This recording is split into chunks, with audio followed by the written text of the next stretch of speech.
Alexandre Jimenez disse o seguinte: se Zacarias profetizou que Judas trairia Jesus, ele predestinou Judas a isso ou foi a presciência de Deus?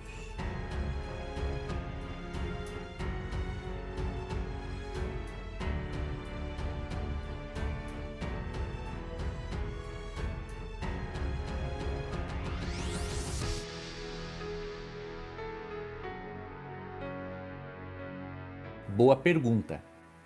Veja, na verdade, nós percebemos que foi a Davi, né, falou com antecedência que Jesus seria traído por um dos seus amigos, tá? E isso traz realmente uma certa confusão entre as pessoas, porque muitos pensam o seguinte: bom, então, se foi profetizado que Judas trairia Jesus, então Deus predeterminou que assim acontecesse. Vou ler aqui para você o texto. Vamos ver se eu encontro aqui o texto que fala da questão de Judas.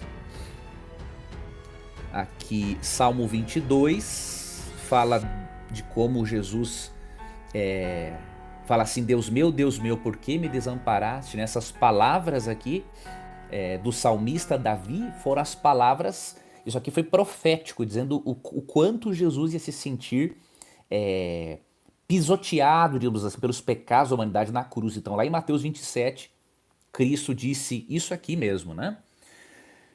Vamos ver se aqui no Salmo 22, onde fala que Judas trairia, não é? Jesus Cristo, tá? Vamos ver aqui. Salmo 22.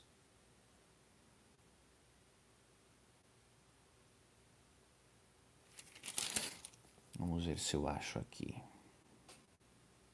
Bom, no Salmo 22 tem o brado de Jesus, os soldados cercando, traspassando. Eu não estou encontrando aqui no Salmo 22, quando ele fala assim que até o meu amigo levantou o calcanhar contra mim. Eu vou ver depois se é realmente no Salmo 22, tá? Eu não estou lembrado agora. Eu sei que o Salmo 22 profetiza sobre Cristo, mas profetiza o brado dele na cruz, né? Profetiza os soldados romanos traspassando ele, repartindo as suas vestes, né?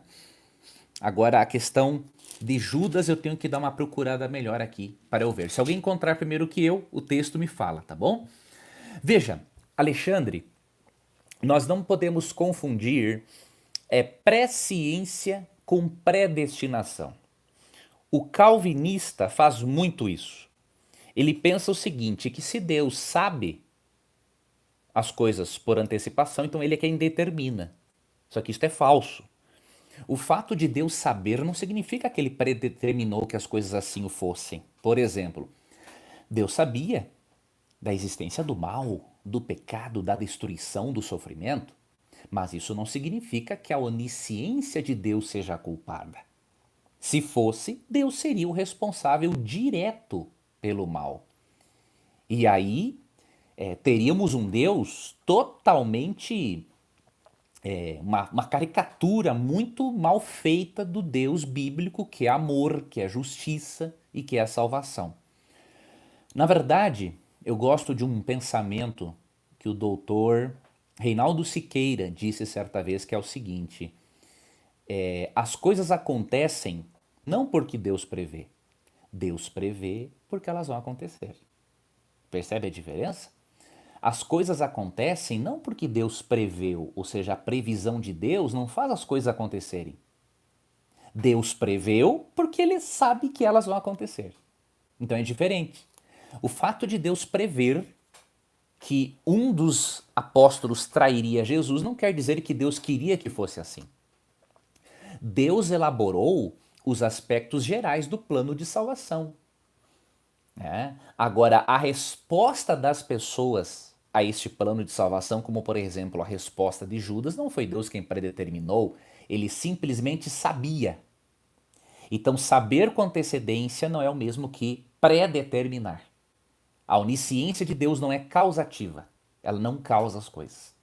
Tá bom? Se o fosse assim, então o fato de Deus saber que o diabo iria pecar causou o pecado no diabo. O que seria uma contradição tremenda. Tá ok? O Marcelo diz que acha que é o Salmo 41:9. E você tem razão, meu irmão. O texto que eu não encontrei é o Salmo 41:9 mesmo. É esse mesmo. Obrigado, viu, Marcelo? Eu estava no Salmo 22 que fala de outras profecias sobre Cristo, né? E o Salmo 41:9 mesmo. Ó. Até o meu amigo íntimo em quem eu confiava, que comia do meu pão, leva. Me parece que é um texto usado a favor da dupla predestinação. Tá? Deixa eu só dar uma conferida aqui, se é realmente o que eu estou pensando. É ele mesmo. Esse texto é usado pelos irmãos calvinistas, né, que creem na dupla predestinação, para ensinar que Deus elege alguns para a salvação e outros ele destina à perdição. Tá? Então essa é a dupla predestinação. E um dos textos que eles usam é Marcos 4:11-12, que diz assim, ó, e ele disse-lhes, a vós, Cristo falando aqui aos seus discípulos, né, é dado saber os mistérios do reino de Deus. Mas os que estão de fora, todas estas coisas se dizem por parábolas, para que, vendo, vejam e não percebam, e ouvindo, ouçam e não entendam, para que não se convertam e lhes sejam perdoados os pecados. Difícil o texto, não é? Se você ler só os versos 11 e 12 de Marcos, você chega à conclusão de que realmente Cristo contou parábolas com a seguinte intenção: de que apenas os seus eleitos entendessem e que os demais que não foram eleitos não entendessem e que se perdessem. Não é? É a conclusão que nós podemos tirar de Marcos 4, 11 e 12. Entretanto, isso aqui é uma regra de interpretação bíblica muito importante. Quando encontramos um texto difícil, nós precisamos buscar textos, além de avaliarmos o contexto, buscar textos sobre o mesmo assunto, que possam tornar o assunto mais claro. E em relação a Marcos, nós temos aqui uma ajuda tanto contextual quanto com um texto paralelo que fala do mesmo assunto. E aí nós conseguimos entender o que Cristo realmente está dizendo aqui. Então veja, primeiro, Marcos está citando Isaías, capítulo 6, versos 9 e 10. Tá? Ele está citando esse texto em que o povo de Israel estava endurecido para não receber os ensinamentos de Deus. E curioso é que o evangelista Mateus, que é o texto paralelo que fala do mesmo evento, ele nos dá uma luz do porquê que as parábolas confundiam uns, porém eram claras para outras. E Mateus mostra que não era por causa da predestinação de Deus.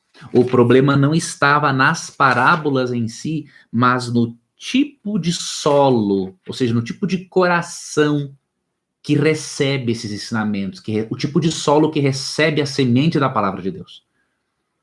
Então, para entender Marcos 4, 11 e 12, além de você ler Isaías 6, versos 9 e 10, que é a citação de Marcos, você tem que ir para o texto paralelo de Mateus 13, que fala do mesmo assunto, porém, de uma forma mais ampliada.